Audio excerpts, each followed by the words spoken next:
Screenagers, welcome back.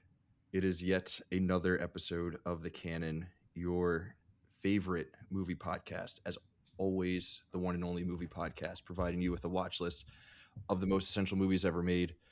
My name's Raph. It's another Wednesday, which means we have yet another essential movie.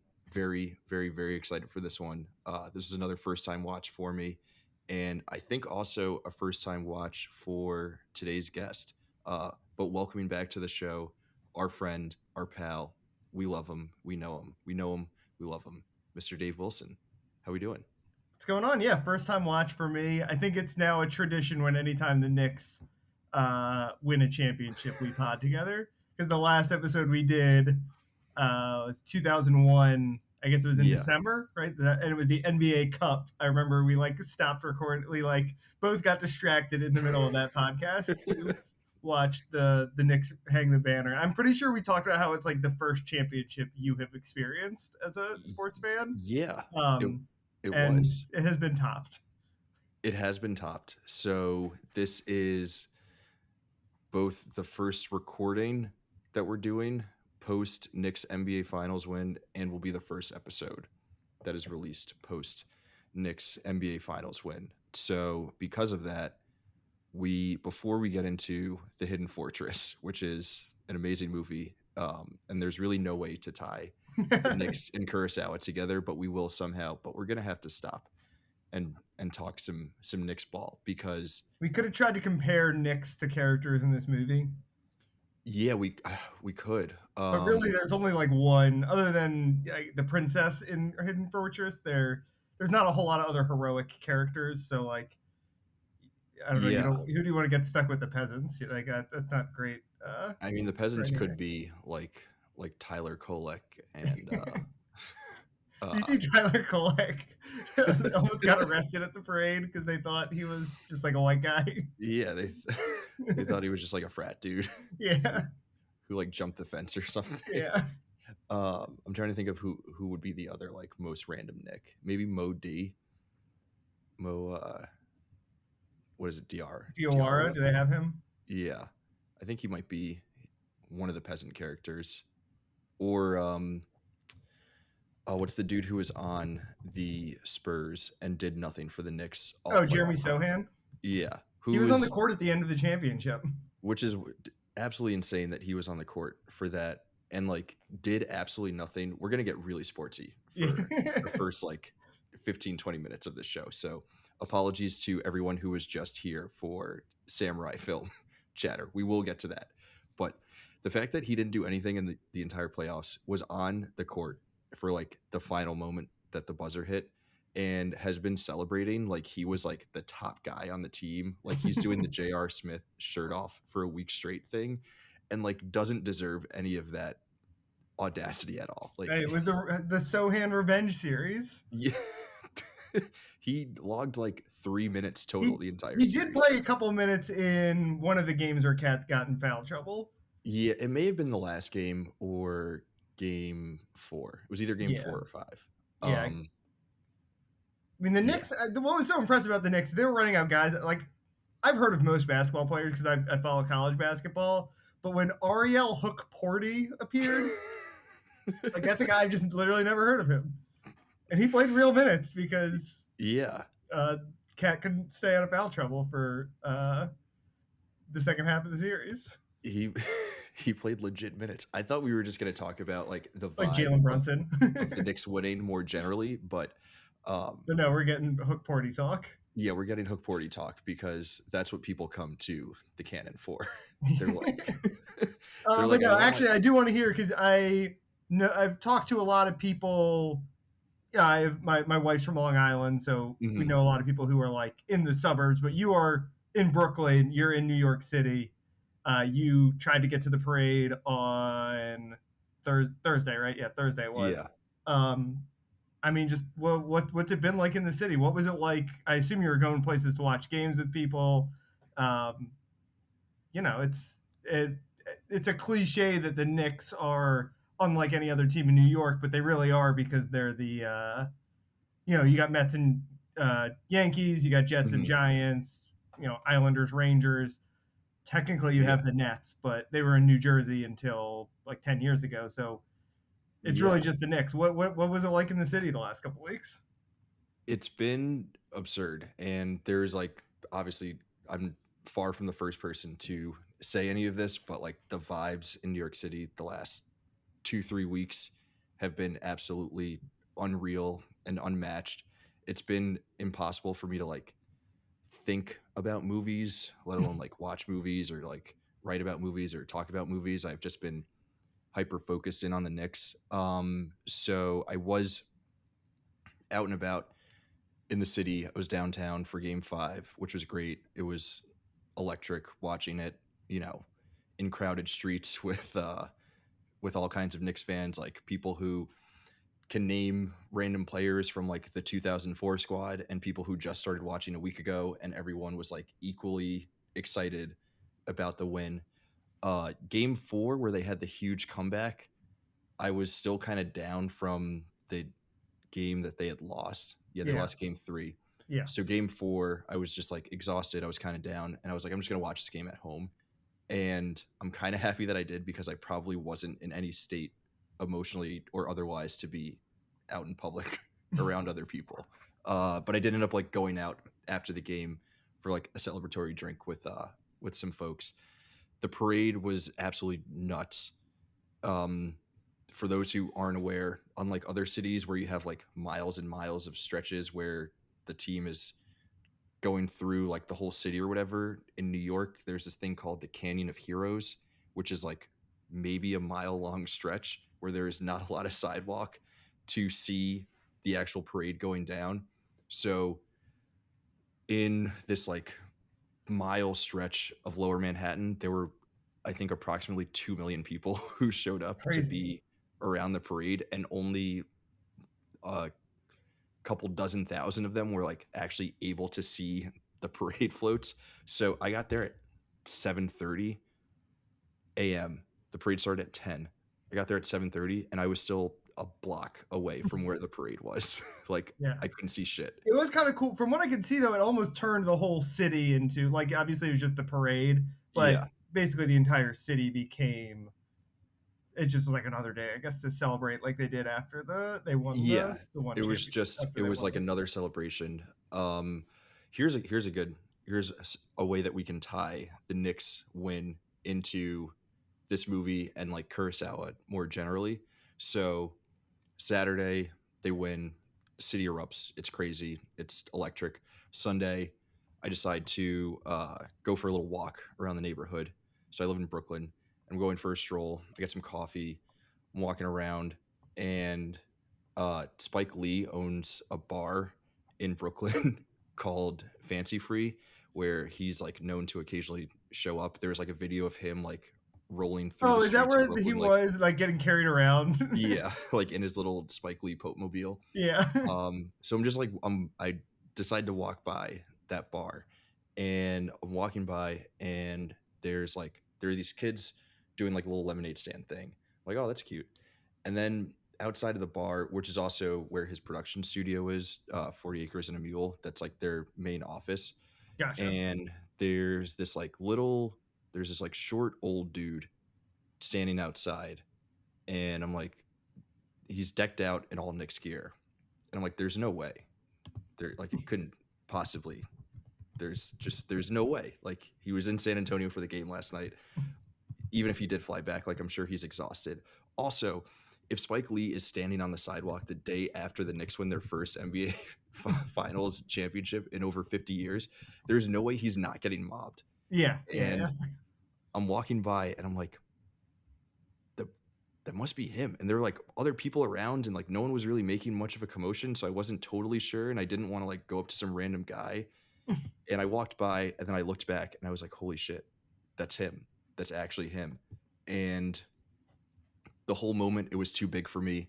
I was too scared, and I didn't go back. But it would have been the perfect opportunity to say what's up, get a picture with one of my favorite film directors and the biggest Knicks fan out there For real. on the day The day after after they won the the Knicks championship. won the championship.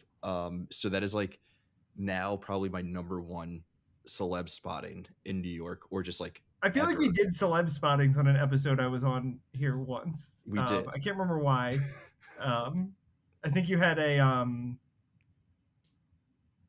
who think I was it? saw oh my god, why am I blanking on her name? Jodie Foster. I saw Jodie Foster at an Italian restaurant That's pretty good. in the Yeah. Village. Well, I mean, that is so a way that actually tied the Knicks into the other than Spike was, um, the whole Ben Stiller's making a documentary about this now, right? With Yeah. A24 and HBO. We were talking before we went on, the Josh Safdie made the commercial, the Yeah. Nike ad that aired right after the championship on Saturday night. He was also seen filming the parade on like a Oh, really? 35 millimeter camera. Like he just Yeah. like had it in the middle of the parade next to Carl Anthony Towns. So he's working on something else too. Yeah. Uncut It was Gems cool to too. see. Was it a game 5 where John Turturro and basically the whole Spike and Giancarlo Esposito were all together? They had like the Yeah. whole Do the Right Thing crew was back together. Yeah.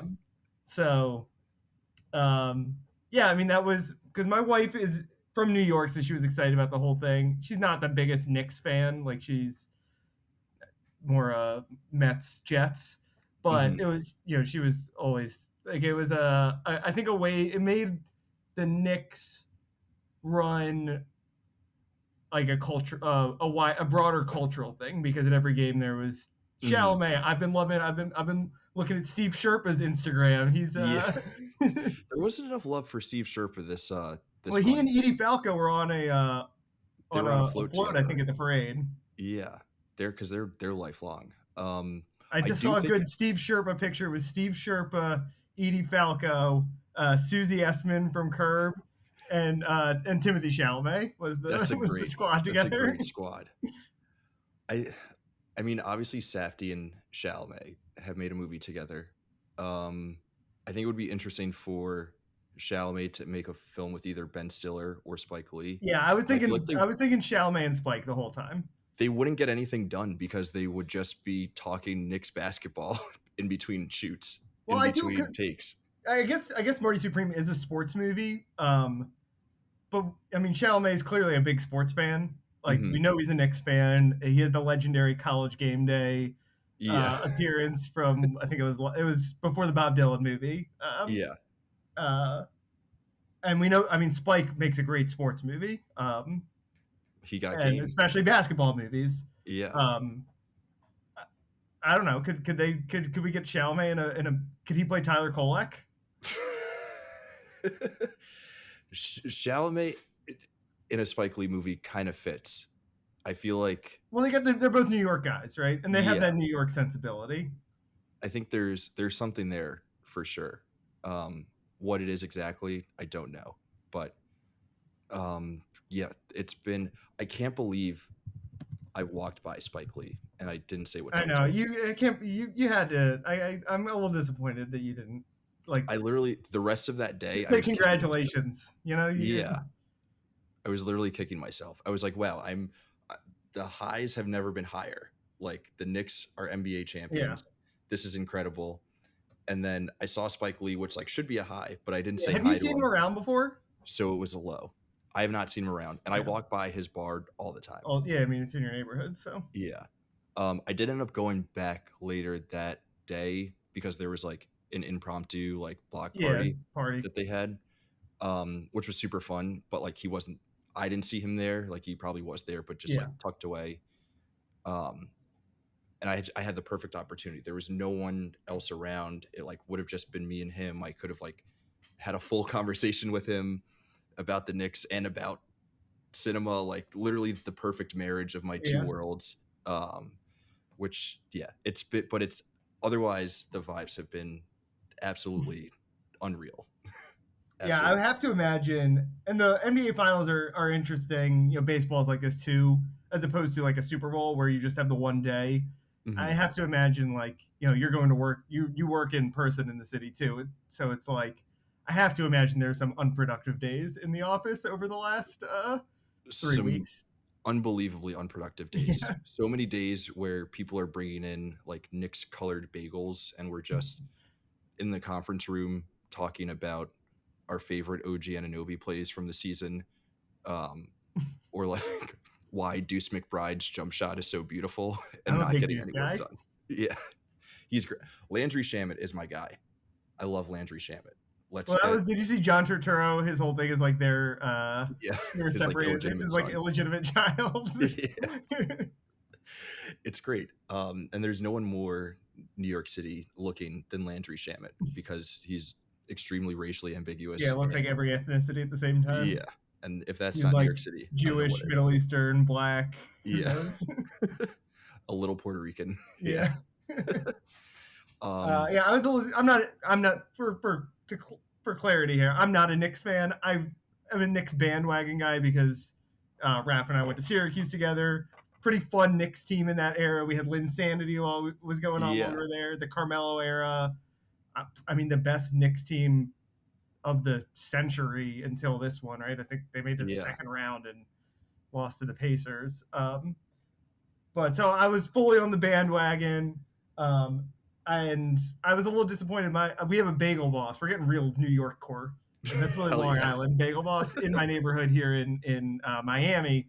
I was really hoping they would have the Brunson bagel after the championship, but The Brunson egg and cheese. because it's a kosher Bagel Boss too, so they can't do the bacon. But the Mm, Brunson bagel is egg, cheese, and a hash brown, and I was like, oh, you could do that, yeah, but that is no. pretty good. Are all bagel bosses No, kosher? it kind of depends. My neighborhood, there's a very Orthodox community Hmm. in my neighborhood, so it's a kosher one. Hell yeah. Yeah, Nice. yeah. Again, Bagel song. apologies to everyone who came just for 1950s samurai cinema talk, and we're getting hyper local Miami, New York bagel discussion. But it needed to happen.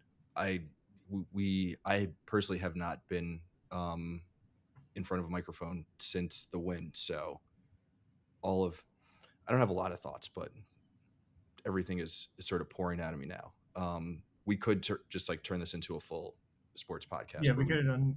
Yeah, I mean, I'm ready to talk about the draft as a Wizards fan who has the number one pick. The exact opposite situation as the Knicks. So World Cup going on. I mean, it's kind of like.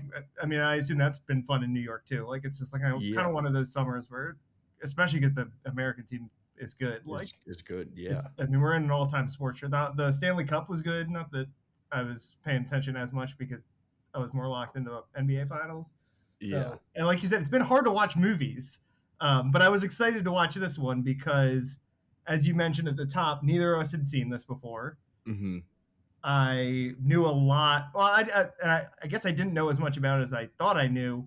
But I always knew it was George Lucas's admitted inspiration for Star Wars. It's not even like a thing Hmm. where people have been like, "Oh, he's ripped it off." No, he's kind of cited it as a major influence. Um, so I was Or really excited to watch this one. I was also very excited to watch this one. Honestly, I had to wait until after the parade to watch it Yeah. because I've just been hyper focused on Knicks stuff. All of the content that I was consuming for that entire 2 week span was all Knicks related. There was, I wasn't, I wasn't aware of anything that was happening in the world of like current events or movies or We almost should entertainment. have like pivoted and done a Spike movie this week.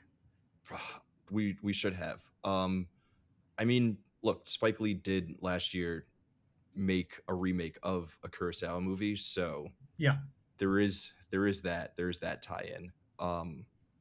Maybe that's what Spike and Chalamet should do. They should remake another. Maybe they should remake this, and Chalamet can play both of the peasants. Not bad. Or I mean, it's very Dune. You can see some Dune in this movie, right? yeah, It's a like the classic adventure movie archetype. I was gonna ask you.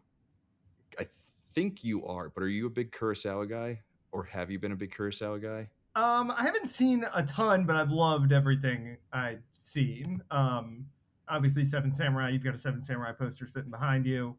High and Low is amazing. Those are those are kind of the two that I'm like have a lot of familiarity with. Hmm. And then obviously you just kind of like ambiently consume a lot of his stuff because then some of his stuff are the inspiration for Sergio Leone movies. Yeah. Um, or they're so influential, not just in Star Wars: A New Hope, but a lot of other Star Wars stuff. Um, video games, obviously. So, um, I'm not like encyclopedic, and as I was looking through his filmography, he is kind of a insanely, um, prolific in terms of the quality of movies for the first, for 20 years of his career, but also like just the volume, like a lot of Yeah. classics and a lot of movies I've never heard of that are probably also good, and maybe I don't know, maybe didn't even come to the U.S. at the time, but he was this movie is why you can see that he is not just this like art house kind of guy, right? Like Yeah. foreign film, like film students love him, but this movie is why you understand why he was the biggest director in Japan at the time. Also, Yeah. like he was a blockbuster filmmaker, and that's what this movie I think shows you. There's there's a lot in this movie that made it more obvious to me why Kurosawa is like the Japanese director that most American film fans like. He's our entryway into Japanese film. And you mentioned the whole George Lucas like admitting that he ripped off a lot of the framing of Star Wars from this movie. And I don't know why I hadn't thought about it with like any of his other flicks that I had watched, but um, you watch this movie and you think about his work, and obviously so much of his work was influenced by Western filmmaking and Yeah, like John Ford in particular, and like taking that and applying it to like maybe more Japanese sensibilities. So then when we as American audiences go and watch his movies, they feel more familiar. And that's why so many Western filmmakers have drawn from his films specifically as either like inspirations yeah, or directly ripping direct off of them remakes. Yeah, or direct remakes or whatever. Like you watch A Fistful of Dollars and you watch Yojimbo and you're like, oh, this is just the same movie but with Clint Eastwood. yeah, Um, yeah. but It's it's that great. cross cultural pollination, and I think of like as two movie fans of children of the 90s and 2000s who, it's like why we love Quentin Tarantino, right? It's like he's Yeah, pretty much taking that idea to its logical conclusion where it's not it's not even just taking the influence of one and putting it into a different context, but it's like completely combining the two. And I think like John Wick movies, you see a lot of that too. mm, Um, these are kind of like the logical endpoint of this thing that really starts, I guess, in a lot of ways with Kurosawa, Sergio Leone. You mentioned John Ford, I guess, was kind of the big one who influenced Kurosawa, and then obviously into the '70s with guys like Lucas, Spike Lee, as you mentioned, remade a movie last year. Like it's so easily consumed. The it's kind of like it's the storytelling is universal, right? I mean, this is yeah, basically like yeah, you see Star Wars in this, but you also see like Robin Hood, right? Like the yeah, Princess Bride. Like it's just that the classical uh, adventure general, hero, uh, tough damsel in distress who's also like can hold her own. Like yeah. that. They're tropes that I don't know if how much Kurosawa started them, but they're tropes that have been familiar for at least our entire lives.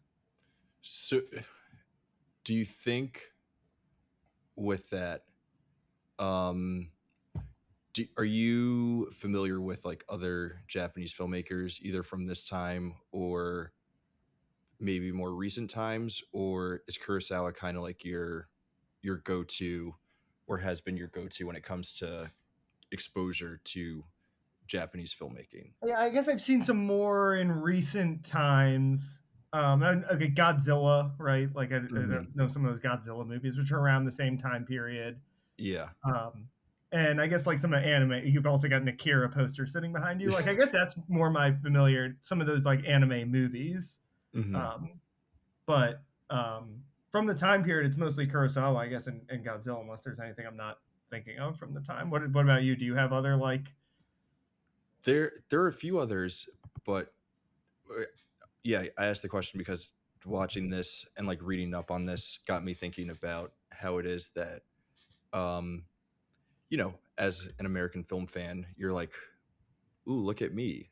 I watch international movies. I've seen all these Akira Kurosawa films. Aren't I so fun and fancy and uh, interesting and all that? But like, it makes sense that he is the guy because I think that his movies are probably way more accessible Yeah, for Western audiences because of that influence than maybe some other Japanese movies.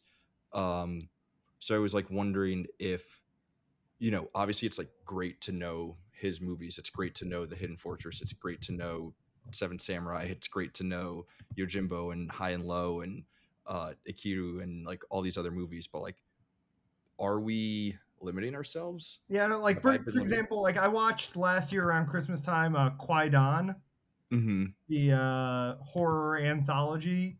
That's basically, I guess, just kind of like three or four Japanese folk tales, and that Mm-hmm. felt very different. Like that is just Japanese storytelling. Um, I mean, it felt very different than watching like a Kurosawa movie. There's still some of it. There's samurais at certain points, but um, yeah, I mean, we probably are limiting ourselves in some ways, but also like, um, I mean, it's he was. I mean, he's is he the most successful Japanese filmmaker ever? Like, I think he is, or certainly one of them. Like, he was a Yeah. blockbuster filmmaker. There, he's like their Steven Spielberg, basically, right? Like, would you be Yeah. limiting yourself if you just watch Steven Spielberg movies if you were trying to like learn American movies? Like, maybe a little bit, but also like there's a reason they resonate.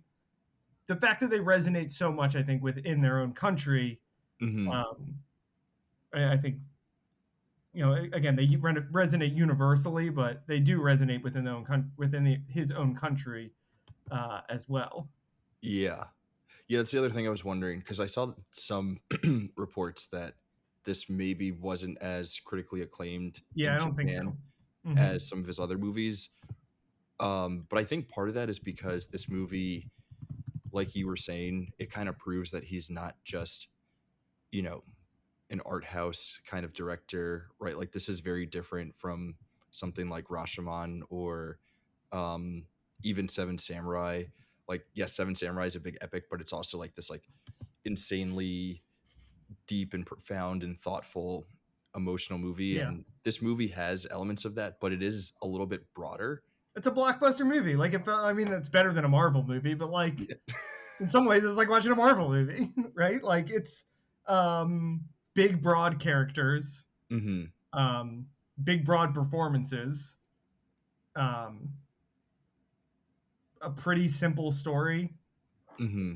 um, but just some awesome, like the emotional moments of the movie. Like, I don't know, they didn't do that much for me. The whole like the Yeah. princess singing the song, like sure, but the what where this movie like is at its best is it's really funny, Mm-hmm. um, and it has like three or four action set pieces that are like, Yeah.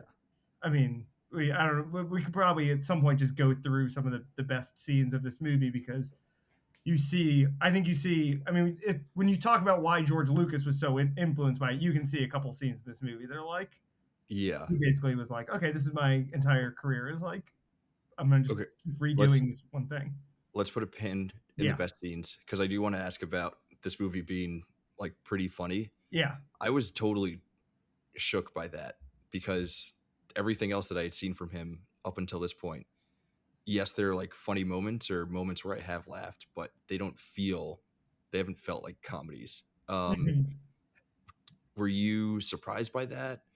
And like, how did you feel about this movie being like just fundamentally funny in how Yeah. I his mean, it films is were? like I mean, really for the first like 30 minutes, it's a comedy. Yeah. Um, and I think I knew a little bit about that because I knew that the inspiration for George Lucas was sort of the idea of the peasant. We're going to tell this story through the peasant's eyes in Hidden Fortress, and then in Star Wars he co-ops that with the droids. And I mean, Toshiro Mifune, he can be so fun. Like, he's hilarious in Seven Samurai, also, right? He's like the Yeah. funny, like he's the comic. In addition to being the like kind of emotional center of that movie in a lot of ways, Yeah. he's also the comic relief of that movie, and he gets to like really like he's on 11 in this movie, Yeah. especially for the first like hour. So I knew I had heard that it was like lighter. Hmm. I don't know if I expected it to be like a straight up comedy like it was for the first 30 minutes or whatever. Um, but I mean, Toshiro Mifune, he's honestly one of the best character intros of all time in this movie. Yeah. When he's just standing at the top of the hill with those short shorts on. And like as soon as he shows up, he kind of like you get the whole.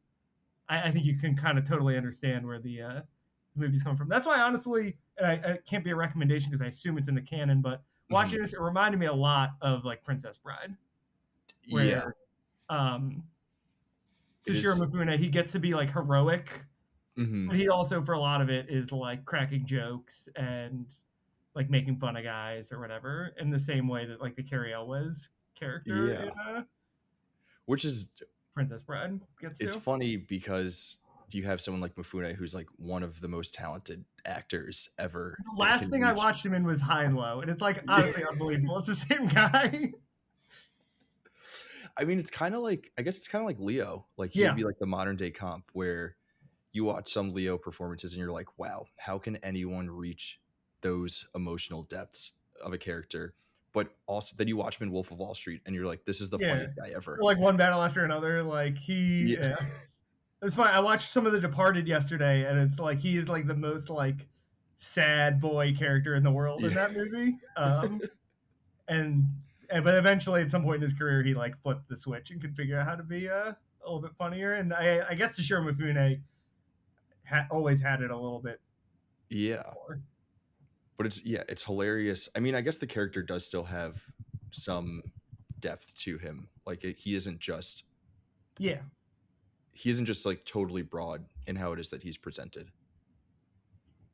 yeah, and he gets to be like he gets the heroic moments. You know, he has the big fight. He sacrifices his sister, which was kind of fucked up, but Yeah.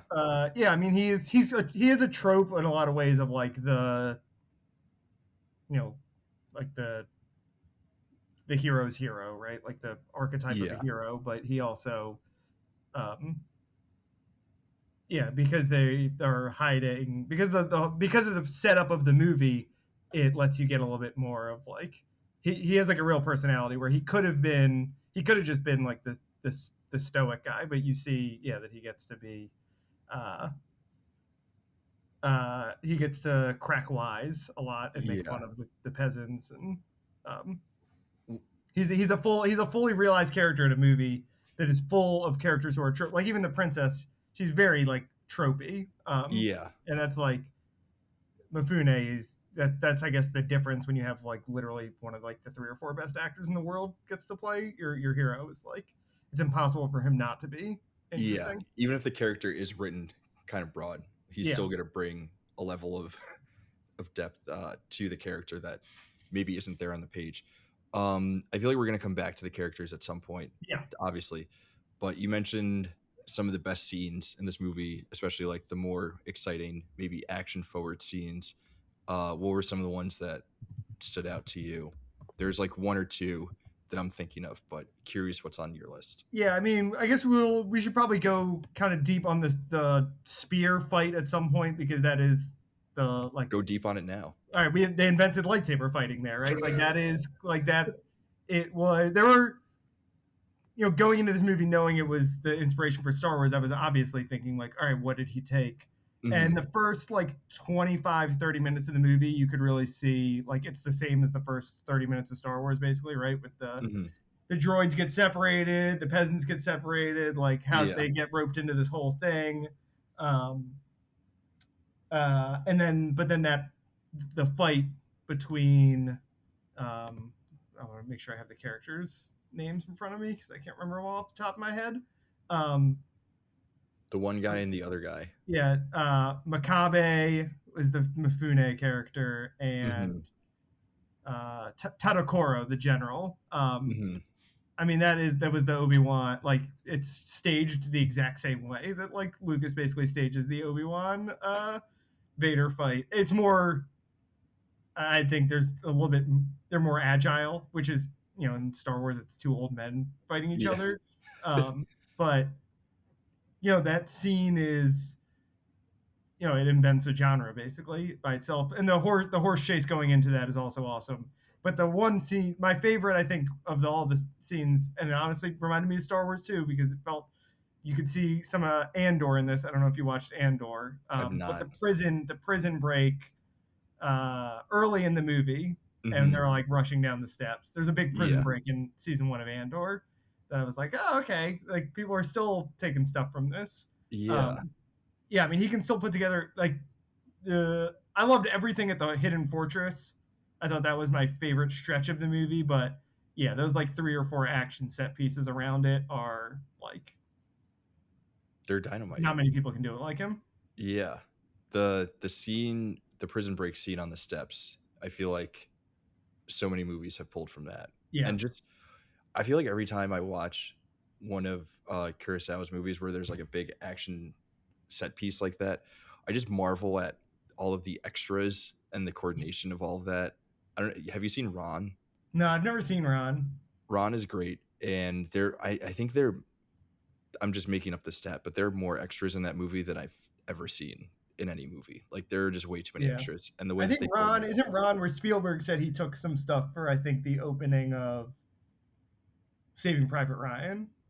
Yes, Because yeah, there's some big battles. Yeah, he's. I mean, Seven Samurai too. Like, not that it's a huge cast in that, but there's a lot of characters in some of those fights, and you never yeah, get lost, right? You never get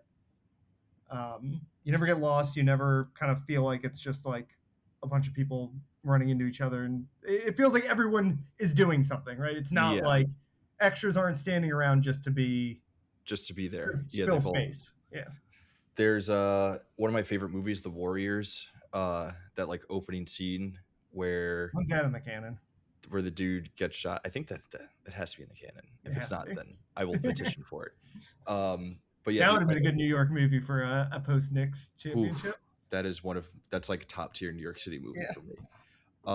But yeah, in that movie, like I used to watch like the extra features of that all the time, and they talk about how for the opening sequence where they had to coordinate all the extras and just like talking about how they set it up where like they had like all these like rings of people basically, and they were like, okay, this group runs this way and this group runs counterclockwise to them, and that's how we'll set it up. I haven't seen any of the uh DVD extras for this movie, but I would love to hear about how it is that they were setting up all the extras for all those great set pieces.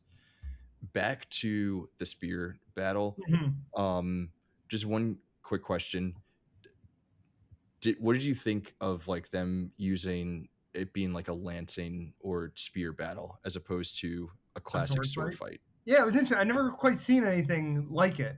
Um, it's kind of like you mentioned you at the top. You're like, this is a samurai movie, and it is, I guess, because I don't know. Is that just what you call like a I guess it's 16th more of a century period Japanese piece. general? Like, but it Yeah. was there weren't sword fights in this movie, right? There weren't a lot of fights. Period. There's the essentially just that fight, that duel, the Hmm. chase right before it, and then the end of the movie, right when the general kind of like flips sides.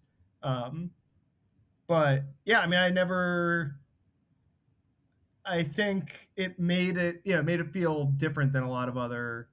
Um, so many people have done awesome samurai style sword fights. Hmm. This was very different. In the way they had to stand and approach and attack each other is different. It made the whole thing slow, right? Like it Yeah. was.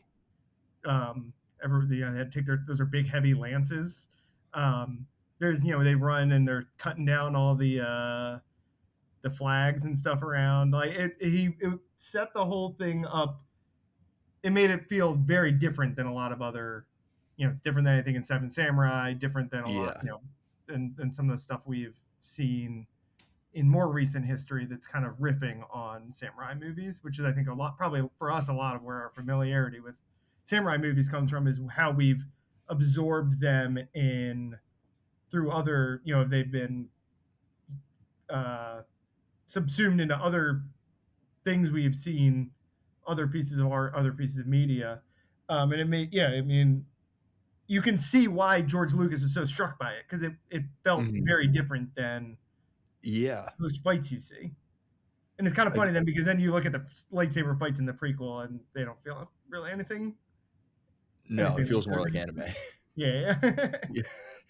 Um, I think I'm wondering if part of the reason why that fight ends up playing out the way that it does is due to the fact that, so this is the first movie that Kurosawa shot in like a widescreen format, in what we would call cinescope, or I think what is referred to in this movie as Toho scope. Mhm. Like the Toho production company just Yeah. slapped their name on it. Yeah. And Toho scope. Yeah. I feel like if you do a more classic samurai sword fight in this movie, it doesn't give you the same opportunity to like use the The, full the length. widescreen format. Yeah, they're standing far apart from each other the whole Yeah. fight. It's like you're taking up more, you get to take up more of the screen with the large lances, which maybe that factored into it. But was there anything else that you noticed or like took away from the wide format and how it like plays out in this movie versus like some of the other Kurosawa movies, or like other older samurai or other old movies that you've seen? Yeah, I didn't know that about it, but now that you mention it, like I said, I think my favorite stretch of the movie is when they're in the fortress, Mm-hmm. and Kurosawa, especially when you watch High and Low, he's like the master of blocking, is what everyone says. Yeah. And in that scene, the way those scenes where there's always like the building in the foreground, a mountain in the background, and the way people are like coming down the mountain and getting into conversations, and then it's like zooming in up close on a guy, like the way he's able. That feels like something he could not have done with a smaller format. That Yeah. the whole way he framed, um, there were like I guess maybe like two angles he shot that like valley from, um, and that you could feel it was like kind of the combination of like his great superpower as a director Yeah. coming together with the technology that I guess became available at the time, and let him do, kind of like the block. Again, it felt like a big blockbuster. It felt like something you go see in IMAX, right? Like Yeah. it felt like a movie you have, like, it would have been. I'm sure you watch it just on your TV in your Yeah. apartment, but would have been pretty fun to watch this one in a movie theater because of that. Oh man, this would have been great to watch in a Yeah. movie theater. Is that where you saw it? Did you go No, to the yeah. I watched on my iPhone. yeah. No, I didn't. um, There's an episode, I think Pandora's Box, earlier this season, where uh Brian and I, one of our contributing writers at the Wasteland, he was talking about how he watched that movie on his iPhone on a flight. And he was arguing for the fact that if that's all that's available to you, you got to do what you got to do. But I feel like with something like this is one I've of those watched movies. some movies I should not have watched on planes before. Yeah. But yeah, this one I was glad I didn't watch it on a plane. Look, I'm not gonna lie to you. I watched half of this movie on my computer. Better than a phone. Better than a phone. And with a computer, I don't know. I feel like you're so close up to it. Yeah. Still to this day, the craziest thing I've ever seen was when the newest Transformers movie came out, like last year or 2 years ago.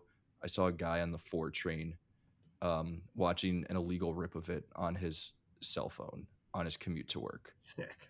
which was wild. Like the movie was out in theaters. Like, dude, just go see it in a Just go movie see theater. it. Yeah. But I respect the hustle. Yeah. Only in New York.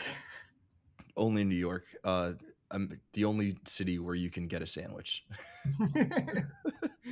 But yeah, I felt like there's a scenes in the mountains in the valley, I think, show Hmm. it the best. But also the scene like around the fire, right there, the way it pans around the crowd there, like you could feel, I guess, the width of that. And yeah, that sort the lance fight too. I mean, that doesn't work. It doesn't work on a smaller Yeah. uh, format, I guess. The other thing that you brought up that I think we should, you know, pause on for a second is character blocking the most lost art that we have in modern filmmaking.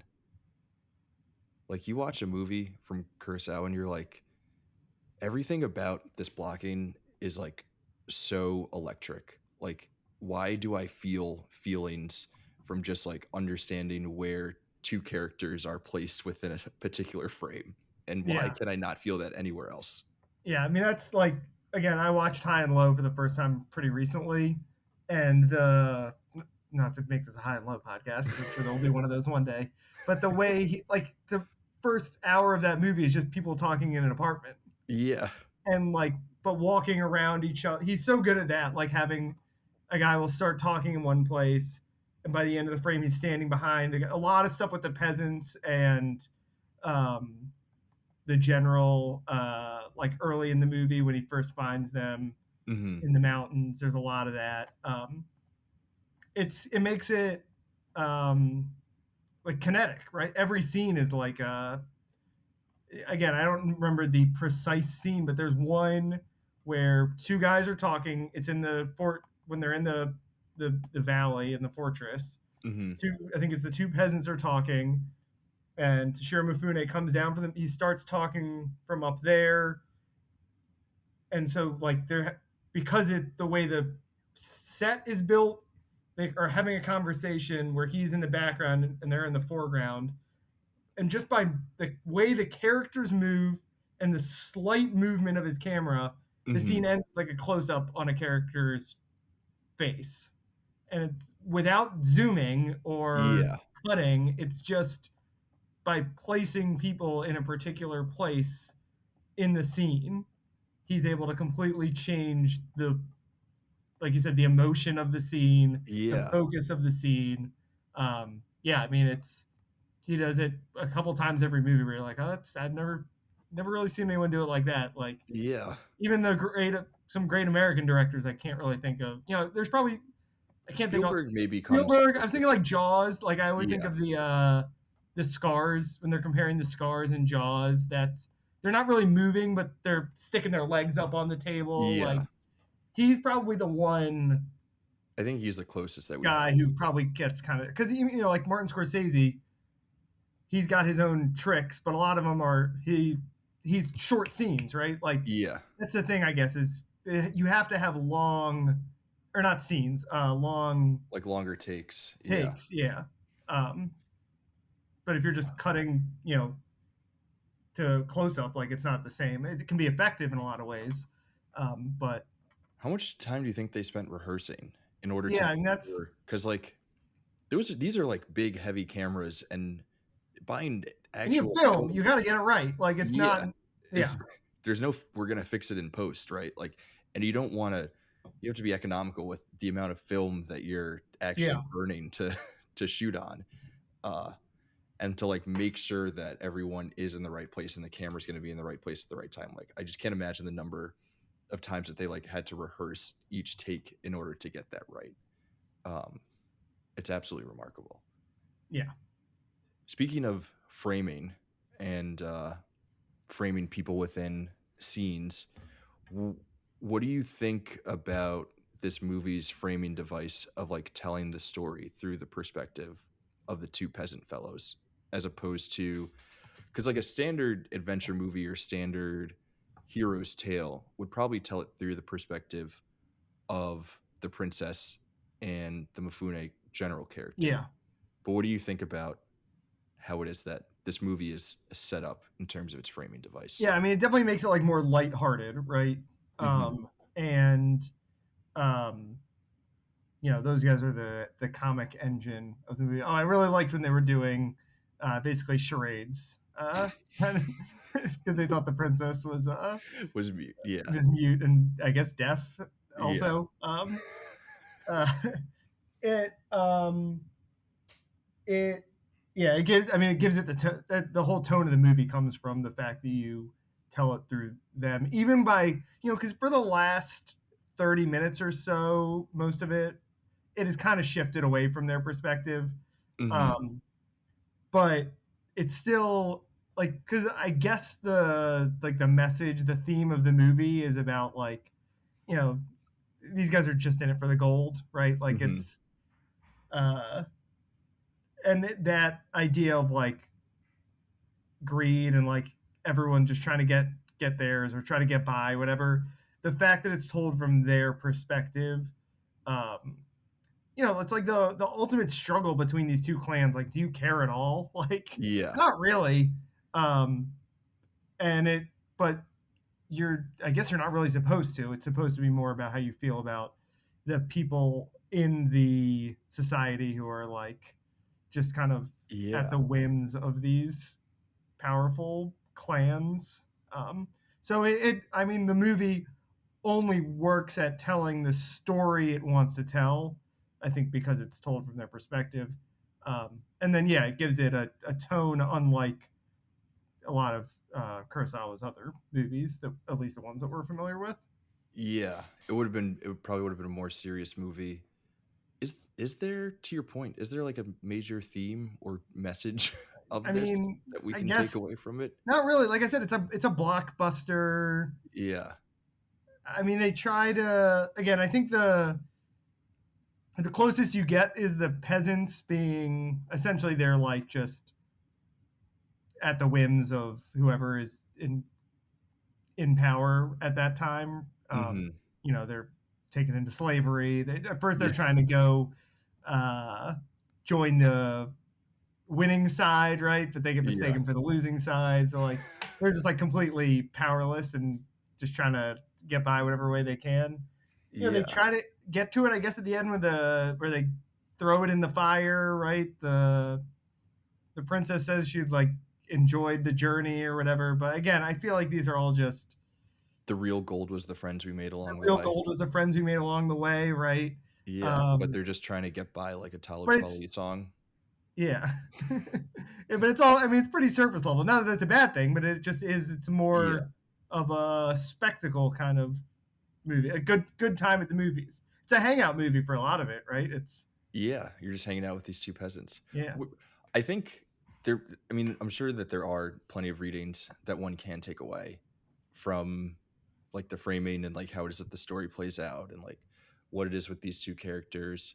Um, and I do think that the same can be said of like current blockbuster movies where yeah, the intended purpose, right, is like, okay, let's just like go and have a good time and like enjoy this fun adventure, but they do still end up reflecting the time and place that they're made within. So I'm sure yeah, that there's a lot with like the using the peasants as a framing device as opposed to the noble feudal leaders of the yeah, time as the framing device is like reflective of like what Japanese people were yeah. I don't really know thinking what and like 1950s post-war. Japan was like, but it's post-war, so I assume it was still Yeah. kind of a time of recovery. Yeah. Yeah, And I what mean years? you Godzilla's like a couple years before it, and that one is completely a post-war Godzilla is like 53, I want to 54, say, and maybe. Yeah. Seven Samurai's 54, which is another movie kind of similar to Again, yeah, about the frame through the peasants in a lot of ways. yeah. Um I've like this isn't This an one I'd say original. is a little bit more critical of the peasants, though, than they're They're like not good guys, but I also think and like but you like sympathize with them. the feudal structure is like still like the status quo is still kind of Yes. there at the end, which again could be saying something about what Kurosawa like thinks about the state of like current or the contemporary Japanese society at the time. Yeah. I don't know that that's totally true, and again, like the same thing can be said of modern blockbusters where I don't know, like you could find some kind of reading in Superman 2025 about how it reflects our current state of the world or whatever. But I do think it's interesting. And again, I was going to say this isn't an original take um, of mine, and I'm sure that I'm also not the only person to ever say this, but I do think that it's interesting that like samurai movies were so popular in the post-war period in Japan in the same way that Western Yeah. movies were super popular stateside post-war, and like both were doing the same thing of looking back to this previous era of the country's time to reflect and understand and make sense of its current state of being, where in the States we're making these Western movies that are like um doing a lot to mythologize like what it means to be an American in 1955 or whatever, in the same way that in Japan they're looking back at this time of, you know, maybe a little bit more nobility and honor or whatever Yeah. to make sense of where it is that they stand post-war, including where it is that like the lowest rungs of society, whether it be peasants or just like poor folk in high and low, where it is that they stand within society, which is probably another reason why um Kurosawa movies in particular seem so universal, because it's like that's a universal understanding of filmmaking.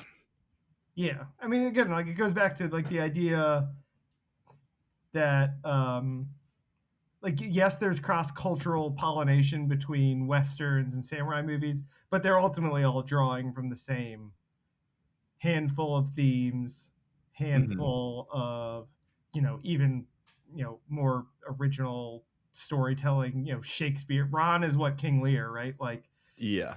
it, it's not just that they're pulling from each other; they're pulling from the same shared cultural language and human like experience. That Yeah.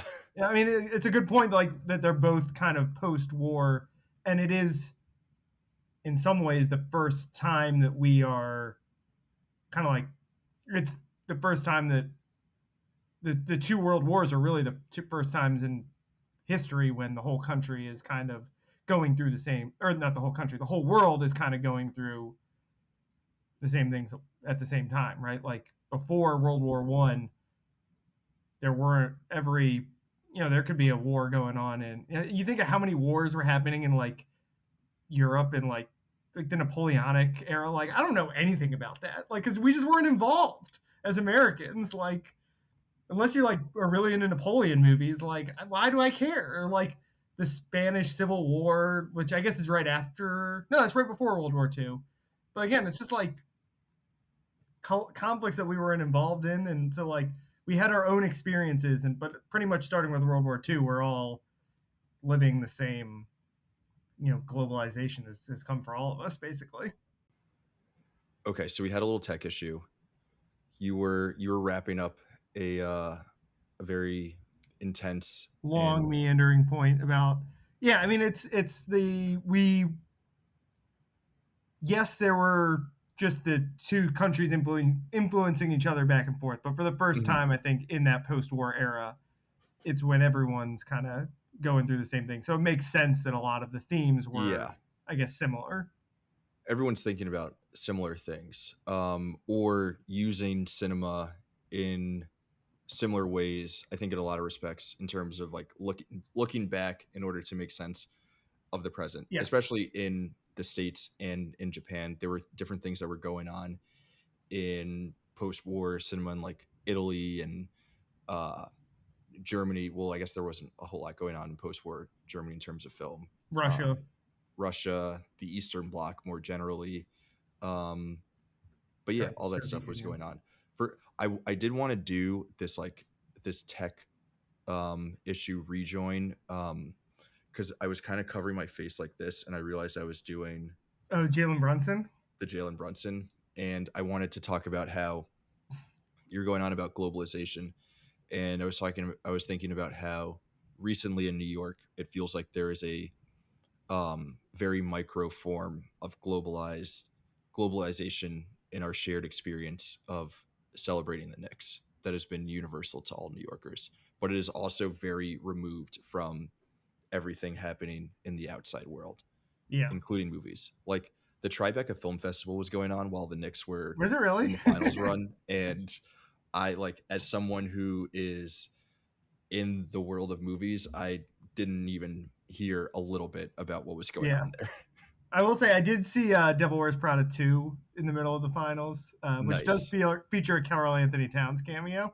Oh yeah, I saw there was a moment where they were on their winning streak, and it happened like Oh right yeah, it after. was like they won like 14 straight after Cat appeared in Yeah. Devil Wears Prada 2.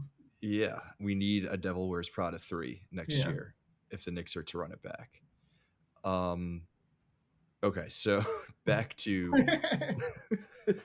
back to the Hidden Jalen Fortress. Brunson, by the way, I mean, I guess a little small. I don't know what size samurais were. Would have been a great Yeah, samurai. he would have been a great samurai. Great footwork. Stoic, like Very stoic. unfazed. Yeah, you can imagine the worst thing possible, but then you have to go do something about it. Yeah. Great quote. I might get that tattooed on my body somewhere. Chills down my spine thinking about it. He would be an amazing samurai. Yeah. Carl Anthony Towns would be bad. OG. Too big. OG would probably be good. He has the right Like a demeanor big. for it. I don't know what the ideal size for samurai is. I Might don't be know. too big to ride a horse. That's Josh Hart true. would be a terrible samurai. He kind of has Toshiro Mifune in Seven Samurai vibes. A little bit. I think he chaos, just chaos more so has our two main characters here. in this movie. Like, yeah, he's just an agent of chaos. He's trying to get by. He's selling his house to join the war. He's getting caught by the wrong side, but he somehow still makes it out in the end. So maybe that's what it is. Jalen is the general. Yeah. And like Josh Hart and Jose Alvarado are the peasants. I think that makes sense. Maybe Jordan Clarkson. Yeah, he could definitely. The Clarkson Jose Alvarado friendship has been a hilarious thing to witness over the last couple of days. Sorry to everyone who thought that we were done. We were done. Yeah. It was always going to come back. Yeah. Okay, back to this movie being something that reflects the current state of Japanese culture and society. I think another interesting place where that pops up is the Princess Yuki character. So kind of just curious your thoughts in general about her role within the movie, like kind of being that template for a strong badass. Yeah, I mean she's princess. Like it's the other than the droids, and maybe even more than the droids. It's the most obvious like thing Lucas kind of rips off. Is Princess Leia, who then in a lot of ways Princess Leia I think becomes an American archetype for Disney princess movies, which change in the 80s and 90s to be they have more Disney princesses have more agency, right? So I guess it can in a lot of ways go all back to Princess Yuki. I don't really understand her like whip thing. I don't either. I mean, she got some good use out of it. Yeah. But yeah, I mean, she doesn't get like I feel like any like really singularly heroic moments, although she gets, I guess, like the big speech in the movie when they're imprisoned. But you can, I mean, it felt like, and there were still some moments where like when the two peasants are kind of trying to rape her, I guess is what's implied in the one scene. Yeah. So there's still some like scenes that feel very of like the 50s, right? Yeah.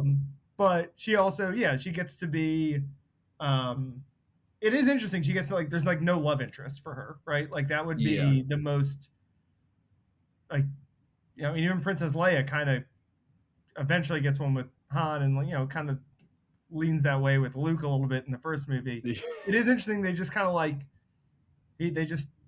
she's just, they make her mute, I guess, for a lot of the movie, which is tough, but she still gets, I mean, she's the biggest personality in the movie in a lot of ways, so she gets a lot to do. I don't know if I like the performance is a little over the top. Maybe it's just like the Japanese like performance style. Whereas Mifune is kind of a little bit more of that naturalistic American style actor, which I think is part of why he's, he was in American movies and stuff by the end of his career too. So the performance felt a little like, but again, that's probably in a lot of ways a cultural divide there. But Yeah. I mean, the influence of that character, and she gets some fun scenes too. Like I said, the scene where the peasants are uh, miming to her. Yeah. She gets, she rescues the like prostitute or the woman being sold into sex work or whatever was going Yeah. on there. So she gets, they do build in a couple of nice like heroic moments for her, in addition to her getting the speech when they're in jail. That I like. Again, I don't think the emotional beats of this movie like really totally work for either of us, but they give her the shot at it at least. She does. Yeah, she gets something. It has to be there. The theme of Even the if it's movie, not. she gets the speech that is what the theme of the movie, I guess, ostensibly is. I did see. You brought up the fact that she ends up being mute for most of the movie, which some people, I saw some readings where people are like, "Oh, that's taking away her agency," and you're making the one female character Female mute. character, yeah. But I I don't know that I totally read it that way. Like there were so many other ways that this movie could have treated her as a character that would have been more upsetting Yeah. as a representation of like patriarchy and misogyny that I don't think is necessarily totally here. I think making her the template for the like badass female character in an adventure movie is, I think there's more there than there is anything else. Yes. Like she could have been a character who had lines but still had no real agency Yeah, in that her she own just story. wanted, by the end, she falls in love with the general or whatever, right? And like, Yeah, she's like, I don't want to be princess anymore. I just want to be your wife. yeah. You know? But no, she wants to whack people with that stick. Yeah. Is it weird that Princess Leia like starts out like this and then by the end kind of just ends up as wife? Yeah, I mean, that's part of I think why I like A New Hope most, because the characters are sort of the most like that's just the archetype of the characters I like the most in the Star Yeah. Wars universe. Like by Return of the Jedi, she's full damsel in distress. Yeah, pretty much. Yeah, I mean, obviously the beginning of that movie. Yeah. I guess she does. She has some agency, but still. I mean, they try to bring her back in the sequels, right, to make her more, for all the flaws of those movies. We'll never forgive the sequels, though. Yeah, I still think Last Jedi is fine, and honestly, Force Awakens is fine too. Yeah, you know what? I do like Last Jedi.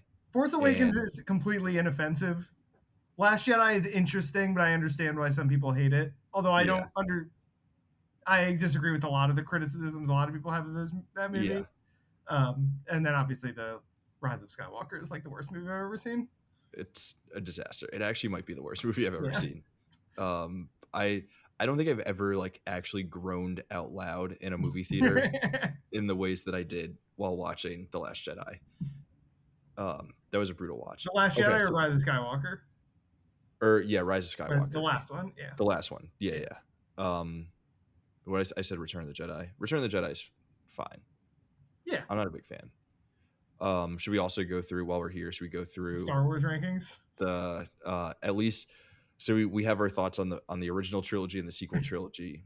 What do you think about the 3 in the prequel trilogy? Where am I in the prequel? So okay, that's actually I was surprised, and it made sense after I read it that I guess the original script of A New Hope was much more similar to Hidden Fortress. Which honestly, the script, like the plotting of the movie, is not very similar at all. It's just the framing. Yeah, the first 20 minutes felt very similar. The Darth Vader, Obi-Wan, and the 2 generals, former their rivals who are also friends or whatever, right? Yeah. That's the exact. But I also feel like that's just a classic like Shakespearean trope. Apparently the original script of A New Hope was much more similar, and they reused a lot of that in The Phantom Menace, which you can kind of see because it's the princess is like hidden the whole. I haven't seen The Phantom Menace probably in like 10 years or whatever. Huh? What are you waiting for? Rewatch it. I don't know. The prequels are bad. Yeah, you're not a. The third one's fine. The third one's pretty good. I definitely saw that for my 13th birthday. Yes. Yes. I'm a May Absolutely. birthday, and those movies always came out in May. Yeah. I definitely liked the first one at the time, and still have some fondness for it because I think Naboo's a cool planet. Yeah. The pod racing scene is the best thing Pod in the racing, entire. awesome. That's the best sequence in all of Star Wars. Do you ever play the pod racing? I actually feel like we've discussed this on this podcast before. The pod racing N64 game, Yes. pretty cool. Pretty. Oh, I don't know if I played it for N64. I may have played it for It might have been on PlayStation 1. PlayStation also. Yeah. That game was pretty cool. What are you? Are you a prequels guy? Are you like a prequels apologist? I think I'm a prequels apologist. Oh, Yeah. really? Yeah. I think the Phantom Menace has obviously, like, the pod racing scene is amazing. The Duel of the Fates is awesome. also one of the best sequences in any Star Wars movie. I definitely watched it a lot in like 1999, just like over and over again. Yeah. I watched a lot of Attack of the Clones in 2002 or whenever that came out. Attack of the Clones, I definitely not seen that in like 10 years. I get why people think should be better. Yeah. Because I love the Obi-Wan Kenobi as a detective thing going on. Yeah, it becomes like a film noir for a little bit. It's a cool idea. Yeah. I think the Coliseum fight is And the Coliseum fight's cool. The Coliseum fight's legitimately cool. Also, okay, if I could be a little heteronormative for a second, the Coliseum fight is like one of the first times I realized that I like women. Like Natalie Portman in that scene. Yeah, so beautiful. Yeah. And like 10-year-old Raph was like, yes. Hell yeah. Yeah. Chicks are awesome. Yeah. Yeah, I'm not here for the full-on prequels revisionism, but I understand that there's good stuff in most of those movies. Yeah, I think I'm there. I think I'm a full-on revisionist. I will maybe go as far as to say I think the prequels are better than Rogue One. Ooh, wow. I know Rogue One is a sexy pick as like Rogue One. Second favorite top 3 Star Wars movie. I think we were all nostalgia baited by that Darth Vader scene at the end, and I think the rest of the movie is like kind of mid. You got to watch Andor. Andor's awesome.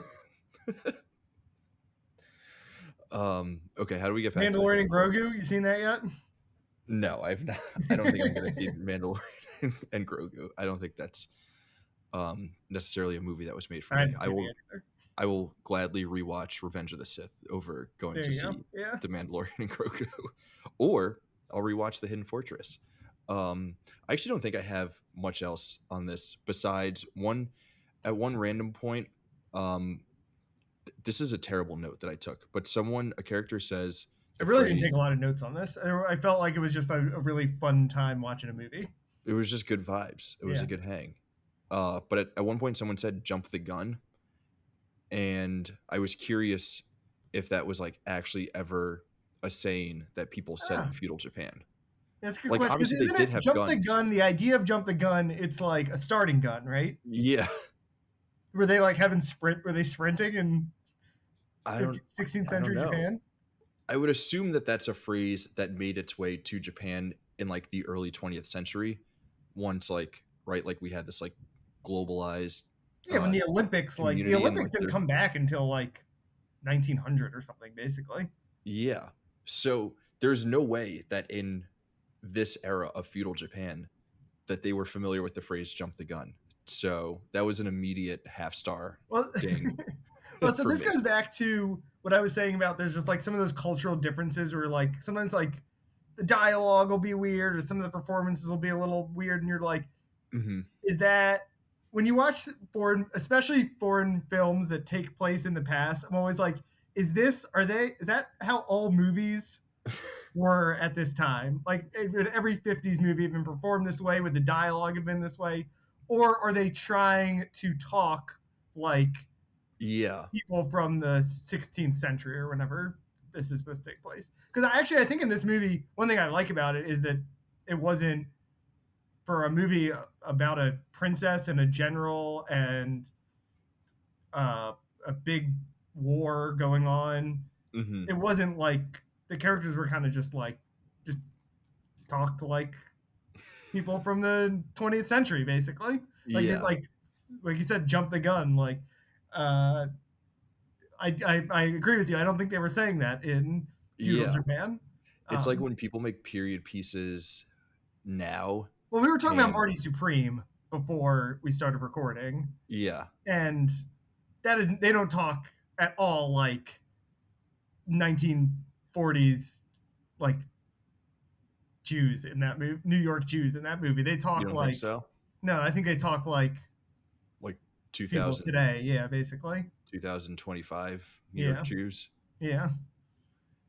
Well, I mean, I guess that's a perfect example of what I was going to say, where there is the whole debate in 2026 about people who star in or are acting in period pieces but have cell phone face. Oh yeah, yeah. Like, I wonder if there was the same idea in 1950s Japan, where you're like, you can't be in a Yeah, you look like too much like a modern person. yeah, you look like you've seen a movie camera. Yeah. you Yeah. look like you know what Godzilla is. You can't be a feudal peasant. Have they ever done a Godzilla that's like Godzilla in feudal Japan? There, I guess that, it wouldn't totally work because he's supposed to be a product of nuclear. yeah, but also, like, if we just want to have fun with Godzilla, throw him in a time machine and then that's it. He's back in feudal Japan. I mean, Godzilla -1. That was pretty cool. Like I don't like the way that I guess that is they were basically like the original Godzilla is post World War II era, but actually doing it like a war movie. That was pretty cool. Good idea. Good idea for a movie. Yeah. All right, let's hold on to that one. Let's not give away the goods. Yeah, yeah. Like I said, I didn't take very many notes. Oh, I was very surprised that the hidden fortress was not the Death Star analog in this movie. Yeah. I assumed the whole time that this was like they were going to infiltrate a hidden fortress. Yeah, and blow it up. Yeah, or do something Yeah. like a heist in a hidden fortress, which is basically the framing of the original Star Wars movie. Yeah. But no, the hidden fortress was their own hidden fortress. Yeah. That would have been sweet as a heist movie. That's what I thought I was getting. Yeah. I wasn't disappointed with it, but I also would have been Ocean's cool. 3. Huh? Ocean's 3. Ocean's 3. Or Ocean's 4. That is a really good point. There was a point in the movie, I think it was about like 15 to 20 minutes in, where I was like, I need to stop watching this through the framework of how is this connected to Star Wars, and just like watch this damn movie. Which that's. I think once they got to the fortress, I think I was like done with that basically. Yeah. I felt like the opening 30 minutes or whatever, it was so. I mean, it opens with the peasants bickering, right? Yeah. And that's literally when C-3PO and R2-D2 crash land on Tatooine and are walking in the desert bickering. It was like, okay, I understand this. Yeah, it's the same setup. movie. They get split up by happenstance. They get put back together. But yeah, after that, it was just an adventure movie, which was fun. Like everyone has adventure movies. That's pretty cool. That no matter where you go in the world, you have a movie that feels like an Indiana Jones movie or something. People are just trying to have adventures. Treasure of the Sierra Madre. That was the other movie I was thinking about a lot while I was watching this. With the gold hidden in the. That is a good one. Yeah. But that is also in the canon, and there's an episode on that. We've mentioned a few movies that are also in the canon, so I'm just going to shout out that there are episodes that folks can go listen to. So we've hit The Princess Bride, which we did a couple years ago. We hit Yojimbo, which your good friend Tim was on for that. That's like one of the first 3 episodes that we did. Yeah. So there's another connection. I gotta listen to that one. I've actually never seen Yojimbo. You, me, and Tim back in college used to watch. I vividly remember watching Linsanity with you guys. And now here we are talking about old samurai movies. Yeah. Great times. So we hit that. We talked about Seven Samurai, which is in the canon, but there's no episode on yet. We mentioned the Akira poster, which always makes an appearance in these videos if you're watching us on the YouTube page, but there is an episode on that. Treasure of the Sierra Madre, which you just mentioned, also in the canon. Again, that's like the adventure movie thing, right? That's what this movie had me thinking about the whole time. Was like all these. When I was trying to come up with recommendations, which I think we're about to get to, I was trying to think of non-obvious adventure movies because everyone I was like, oh, that has to be in the canon. That has to be in the canon. Yeah. So there were a few that I thought of, but I don't think I'm gonna end up recommending them. Do you have any other notes or comments? Oh, one more Star Wars thing, and I can't remember if this is just a Kurosawa thing that Oh, Lucas also stole. Star Wars is in the canon. Oh yeah, duh. The wipes, they were doing Yes. wipes, which is a very Star Wars. Yeah. George Lucas stole that. I don't know. I can't remember if that's like a Kurosawa thing that he does in other. Like I never really thought about it, but I noticed it because I was thinking of Star Wars. I also wonder if like going back to the widescreen format, if that's like something kind of unique to this movie or something. And I honestly can't remember if it was doing it the whole movie, but it definitely did it a couple times at the beginning. Did it a few times, but right, like that doesn't work if you're using like a more square format for the film, right? Like the wipe doesn't work if you're doing like if you have like a 4:3 aspect it's like ratio. too short. It's too short. Like, you know, you need the full effect of it going all the way across. I don't know if that's an actual thing, but I would assume so. Yeah. But that was very Star Wars. But yeah, overall, I thought it was really a cool, very interesting movie. Like, it was not what I expected going into it. Having this reputation of this knowledge of Kurosawa as this huge, like, totemic, important filmmaker. Not that this wasn't a great movie, but it was just, it didn't have that same, it was a fun time at the movies, basically. Yeah. I mean, to bring it back to Spielberg, right? Like, Spielberg is probably one of our most decorated American filmmakers, and he can do Jurassic Park is a bad example because that is both blockbuster and like the most amazing movie ever made. Jaws, again, same thing. It's like Jaws, kind of the same thing. Like but like he can do Munich and he can do E.T. Right? Like he can do Schindler's List and he can do War of the Worlds. Yeah. Or whatever. He can do Schindler's List and Jurassic Park in the same year. Which is still the most insane thing ever. But like Kurosawa can do Seven Samurai, he can do High and Low, and he can do The Hidden Fortress. Yeah. Which is pretty remarkable. Dave, this has been I think we smashed it. I think so. We talked Knicks, we talked movies. Talk Knicks and Star Wars. We got Knicks and prequel revisionist history. Yeah. Like, what more can a guy ask for? Besides, I guess, first ever Ariel Hukporti mention on the Canon. Yeah, shout out to everyone, to all of our listeners who, like us, are both deep in the sports bag and deep in the movies bag. We love our movie friends. We love, people who we love getting together and talking in depth about great cinema, but sometimes you got to be able to mix the two. Yeah, Game 4, that should be in the Canon. And it should be. I was ready to log it on Letterboxd. 6 stars, honestly. But it also goes the other way. I'm just going to say, like I said, I consumed a lot of Knicks content throughout this last week or so, including every bit of sports media podcasting that I could get my hands on about Game 4 and that 29-point comeback. And the amount of sports analysts and media members who kept referring to Alana Haim as Taylor Swift's friend and not putting respect on her name, not knowing the star of Licorice Pizza, not knowing she's pretty good in One Battle After Another for like 2 minutes. Yeah. She gets her head shot off. Spoilers for One Battle After Another. Not knowing the co-lead of The Mastermind, right? She was in a Josh O'Connor movie last year. I never saw that. It's pretty good. Very good to me, though. But yeah. Hilarious premise for a movie. I didn't realize the premise of that movie is like he steals the things but can't figure you can't resell them. Yeah. Yeah, man. Anyone who is looking for both Ariel Hukporti talk and also people who are familiar with Alana Haim's game as an actor, and as the third one of star, the 3 members of Haim. Yeah, probably the least important member of Haim. Yeah, I've always been a Danielle Haim guy. She's the Jalen Brunson of Haim. Yeah. She was not. I heard she was at the game, but she was not sitting with the Haim sisters. Yeah, I guess she didn't want to be on TV or whatever. I But I guess I think don't her know. husband is a big Knicks fan. Gotcha. So they were And just he's like like, sitting. yeah, he's a big producer. I think he does a lot of work with Vampire Weekend. Just to throw in another random reference to see how many people out there have on their bingo card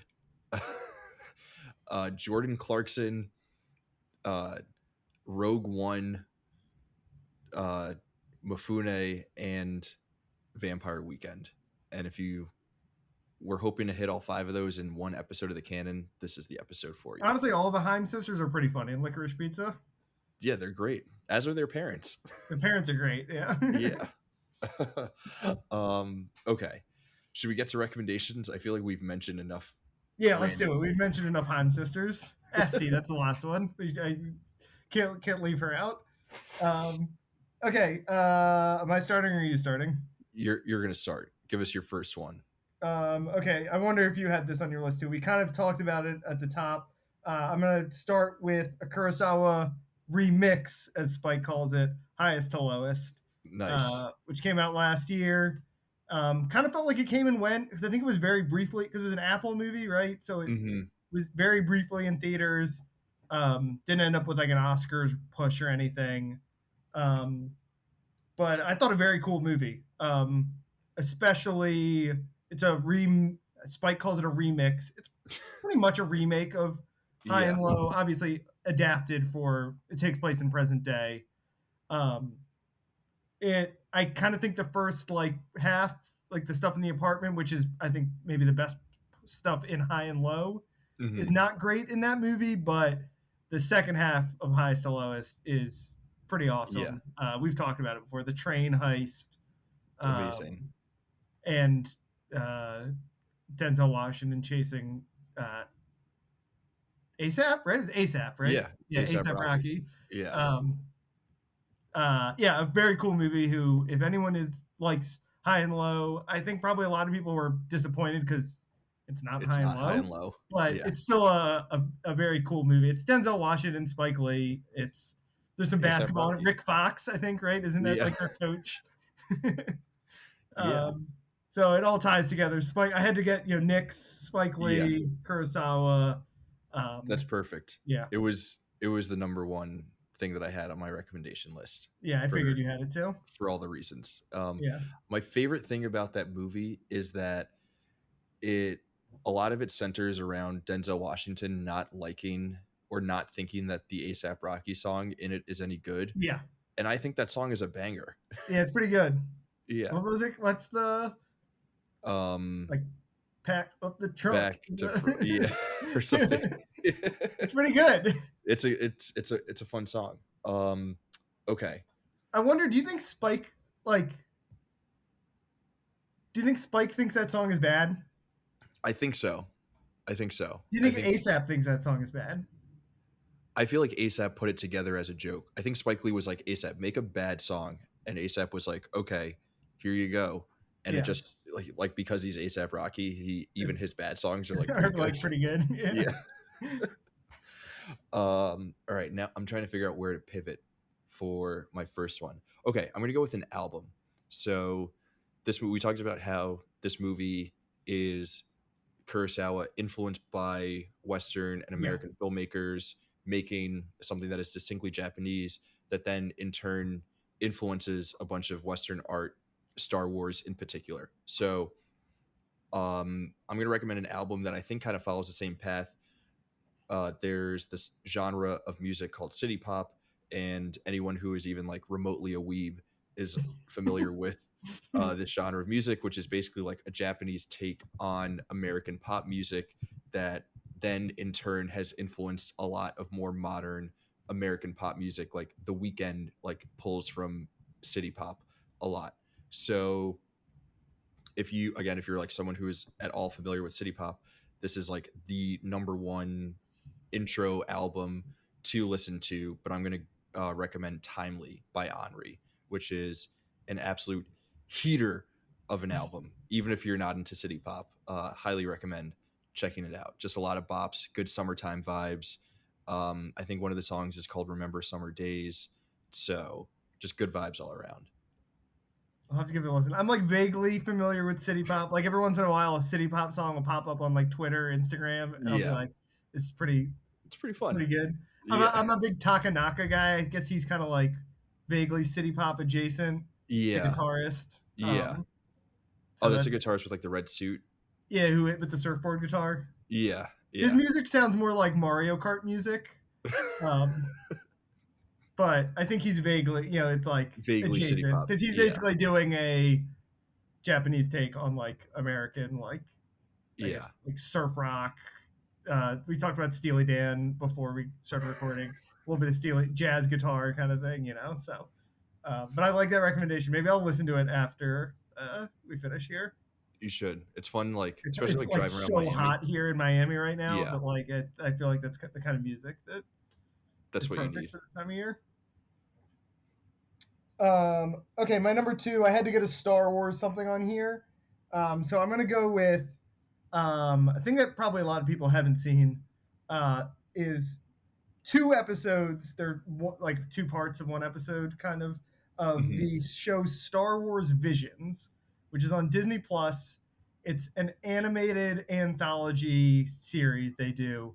They're like Hmm. 10, 15-minute episodes. All I think the first season was all Japanese Hmm. um, shorts, and then they started doing more.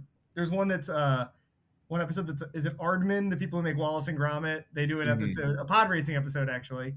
Nice, It's pretty funny. nice. Um, but the 2 I'm going to recommend, it's the first episode of the entire show called The Duel, and Hmm. then they do a sequel to it, the first episode of season 3 called The Duel: Payback.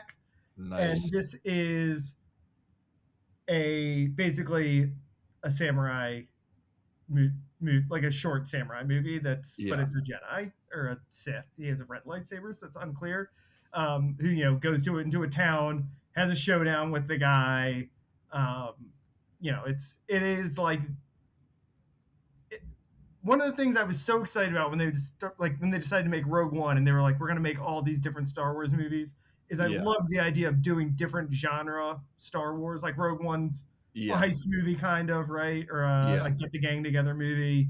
Um, Andor I think is really cool because it's like a spy movie, political thriller kind of. Hmm. Um, and this was, the as we've said a lot in the show, Star Wars origins are samurai movie influences, and this just kind of Yeah. Brings it full literalizes circle. that. It makes it it's styled like feudal Japan. Guy comes into town, has to fight the guy, has That's a cool perfect. lightsaber. Yeah, it's really cool. And the most of Star Wars Visions is kind of it's hit or miss because it's everyone's a Hmm. standalone. But I think those 2, and especially the first one, it's the first episode of the whole show. Kind of, if the whole show was like, I mean, they should just do a whole show about that. Yeah. Basically, say like a Shogun, but Star Wars would be really cool. That'd be Um, amazing. but so yeah, There's, that gives you a taste of it. I think there's an episode of The Mandalorian where like Ahsoka basically does like Yojimbo. Oh yeah, I think so. Yeah. Mandalorian, that was another because the idea of that originally got away from it was a Yeah. western in Star Wars. It was real like I loved the first season of that show. It was great. It was like an adventure of the week Yeah, kind of show. Yeah, super in the fun. same way that Star Wars has its origins in samurai movies, it also has its origins in westerns, and that was Yeah, because kind of of how going back close. to the Yeah, roots. So I love that.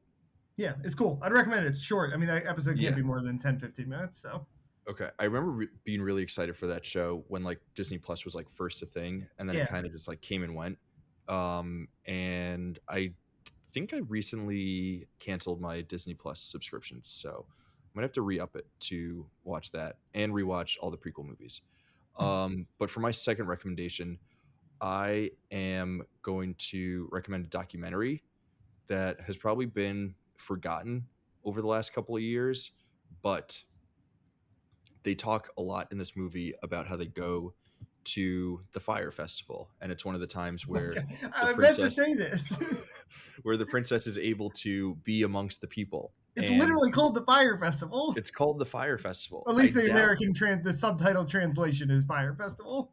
I doubt that Ja Rule and Billy, whatever his name is, were Who went to pulling. college with us, right? Who did he? Billy or one of the two guys. It's not One of the guys. maybe Yeah, not there was. Billy, the other guy. I think not the main guy, the Not Ja side Rule guy. either. Yeah, yeah. Ja Rule was just hanging out with us in in like econ class or whatever. But yeah, so the princess goes and she's able to hang out with the common folk, and this is a festival about how people from maybe high up in society or people who wanted to be high up in society kind of decimated the common folk of an island in the Bahamas in order to throw a fake music festival called Firefest. And so the documentary I'm recommending is called Fire, which I believe is the Netflix documentary. Yeah, there were two that came out at like the same time, right? Yeah. A Netflix and a Hulu, maybe. Yeah, maybe I'll just recommend both, because I remember one was done. One was a documentary made by people who were like working with the festival, like they were doing like social media for them, and their whole documentary was like, no, we weren't actually involved in any of this, like we didn't do anything wrong. And then the other documentary like had Billy actually giving an interview. I don't remember his last name. I don't think he's like someone who's worth knowing his last Well, name. they Like, almost did it again. yeah, like how is he not still in jail? Didn't he have like something like a fake credit card thing or something in New York too? Yeah, he did that before. Oh, that was before Firefest. Yeah, very I feel like this was like when we were first starting to be really obsessed with like fraud entrepreneurs. Like this is like pre Sam Bankman-Fried. Yeah, it was. This is Or like the WeWork was like collapsing around that. They did WeWork the show on collapse. that too. This was around the time that we started getting obsessed with Elizabeth Holmes, like all these folks. Game stocks. Yeah, before everyone realized that Elon Musk is totally full of shit, and like post social network, where we were like, oh, these people are kind of the biggest scumbags in the world. Yeah. And Billy was just like the worst version of it because he was also very bad at it.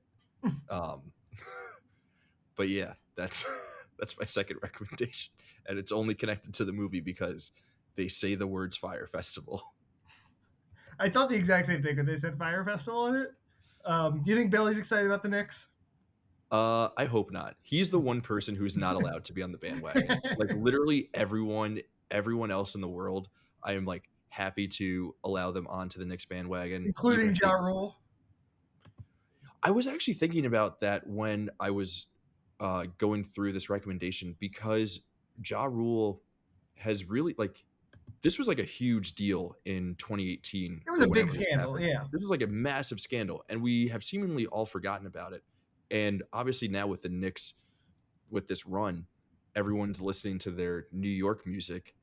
Chief among them, New York by Ja Rule. Yeah. So like he was on Fat Joe's parade. Oh, was he? Yeah. Oh, shout out to Fat Joe. He looks great. Yeah, Skinny Joe. But yeah, so like I guess all is forgiven with Ja Rule. Like we're just bumping his music again. I don't think he went to jail for Fire Festival though. No. He just kind of threw Billy under the bus. Yeah. But what's your third recommendation? One. I got another movie. We talked about this movie is told from the perspective of two minor characters. Mm-hmm. And so I'm going to go with a favorite of mine of a movie told from the perspective of two minor characters, Lion King 1.5, which is a retelling of Lion King told from the perspective of Timon and Pumbaa. I think it was straight to DVD or VHS maybe even. Yeah. I remember it being pretty good, honestly. Very funny. I mean, Timon and Pumbaa, you can't go wrong. So that's my pick. They're probably better, like with the Rosencrantz and Guildenstern. That's like there's probably more better versions of this, but I like Lion King 1.5. You picked the best version of this. Yeah. At first, I thought you were gonna.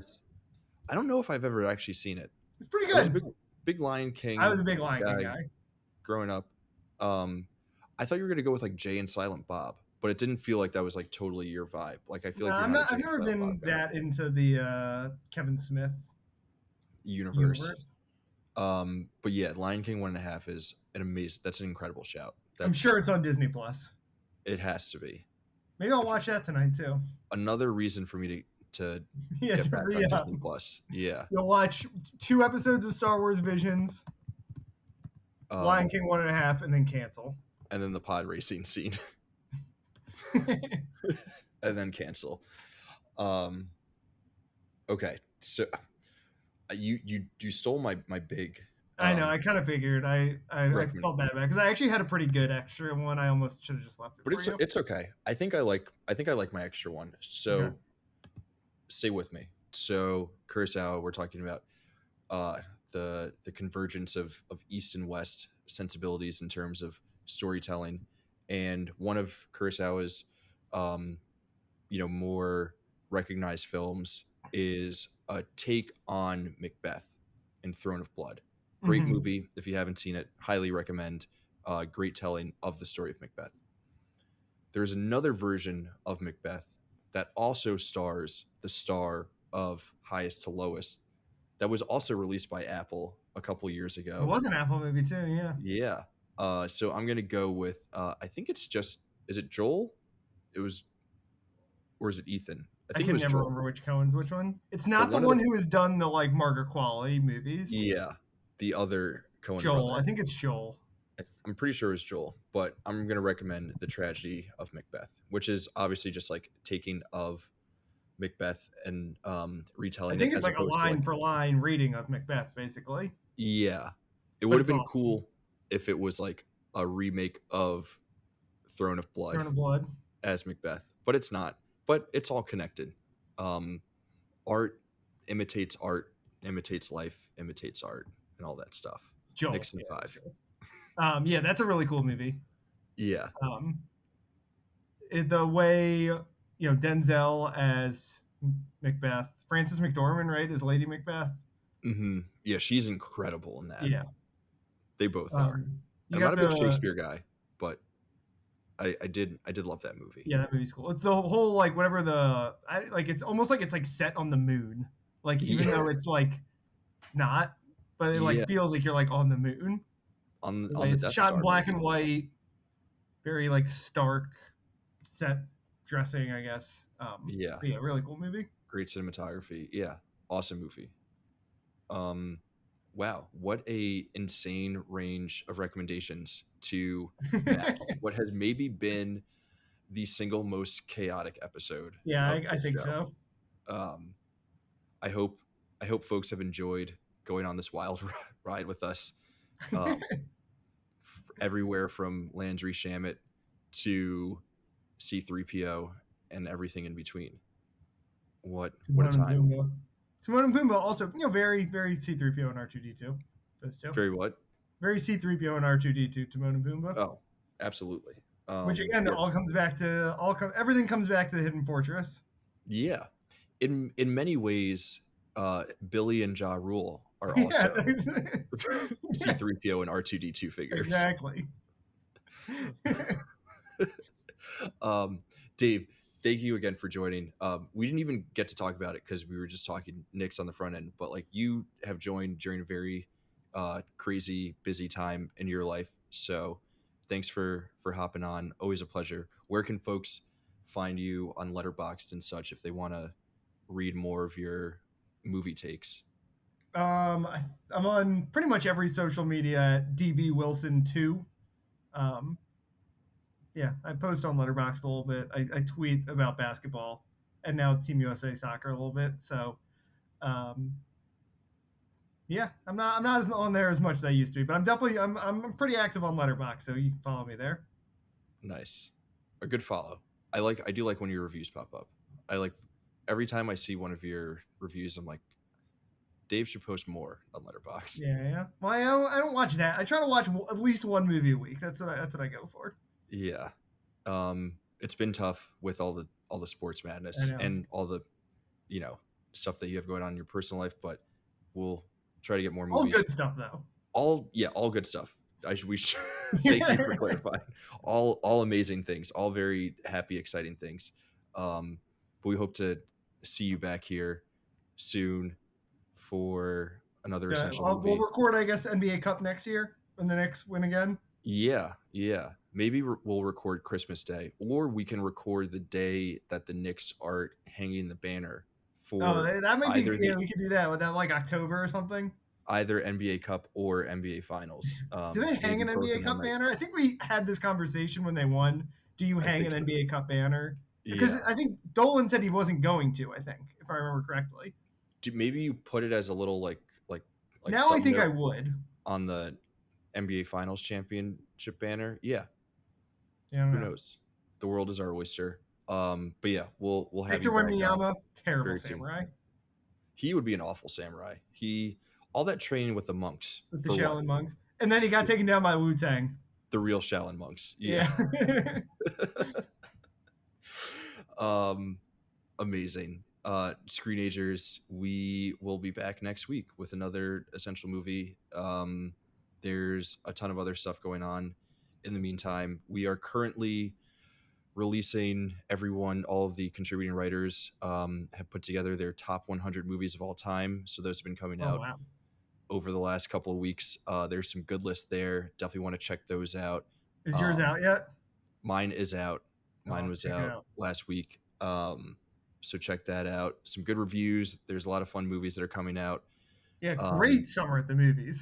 Great summer. We've got Disclosure Day review. We've got a Toy Story 5 review.